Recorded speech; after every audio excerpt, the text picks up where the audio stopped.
पहले pregnancy confirm हो सकती है।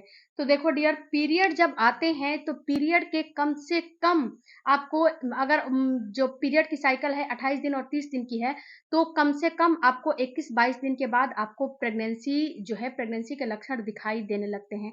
यानी कि इम्प्लांटेशन की जो है ब्लीडिंग आपको दिखाई देने लगती है, इम्प्लांटेशन का समय शुरू हो जाता है।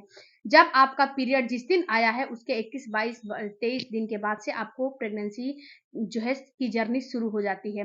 लेकिन आपको ये समझना है कि प्रेगनेंसी आपको अगर जर्नी शुरू हो गई है तो ये मानो कि प्रेगनेंसी है, प्रिकॉशन रखो। लेकिन आपको ये चीज नोटिस करने हैं कि जब तक पीरियड मिस नहीं हो जाते हैं तब तक ये नहीं मानने हैं कि आपको प्रेगनेंसी है। क्यों मैं ऐसा बोल रही हूँ? क्योंकि फ्रेंड्स, होता क्या है कि आपको प्रेगनेंसी हो जाती है और आप लोग अगल-बगल, अड़ोस-पड़ोस सबको बता देते हो कि प्रेगनेंसी हो गई।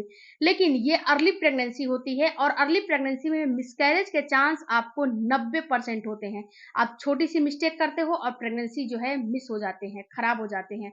तो फिर दूसरे को क्या जवाब दोगे? तो अभी आपको श्योर नहीं होने हैं कि प्रेगनेंसी है, अपने मन में रखने हैं कि हमें प्रेगनेंसी है, बट किसी को बताने नहीं है कि प्रेगनेंसी है। वरना आपको 21-22 दिन के बाद प्रेगनेंसी की जर्नी शुरू हो जाती है। पीरियड के 3 हफ्ते के बाद आपको प्रेगनेंसी शुरू हो जाती है, प्रेगनेंसी जो है लक्षण दिखाई देने लगते हैं।